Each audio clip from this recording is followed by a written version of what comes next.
هنعمل مع بعض النهارده معشوقة الولاد. منين ما نكون في مكان بره، هتاكل ايه يا حبيبي؟ مكرونه وايت صوص. هتاكلي ايه يا بنتي؟ مكرونه وايت صوص. ودايما دايما دايما في اي مطعم في اي نادي يطلبوها. هنعملها النهارده من غير ما تدفعي في الطبق 30,000 جنيه. ويلا بينا نقول بسم الله. طاستك الحلوه فيها معلقتين زيت كبار. هنزل كده بشرايح كده صدور فراخ، قطعتها قطع صغيره، تبلتها بشويه ملح وفلفل وبابريكا وقلبتها كده زي ما احنا شايفين. تستوي معايا هشيلها كده واطلعها من الطاسه خالص، واكون محضره بقى بصلايه مبشوره هنزل بيها في الطاسه، وكمان فص ثوم مفروم. هقلب زي ما احنا شايفين كده مع بعض. هزود بقى مكعب زبده كده كبير، وبعدين اكون محضره بقى معلقه كبيره مليانه دقيق، وانزل واقلب كده لحد ما ريحتها تطلع كده مع البصل والثوم.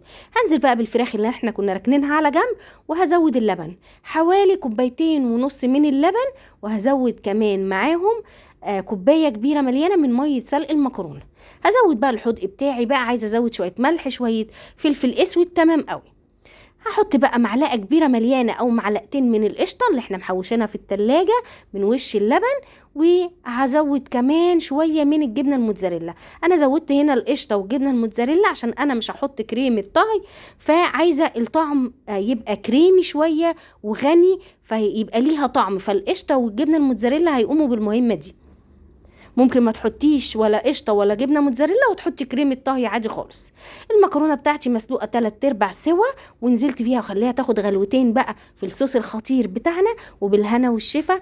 اعملوا جنبها بقى صدور فراخ مشويه، جربوها هتعجبكم جدا.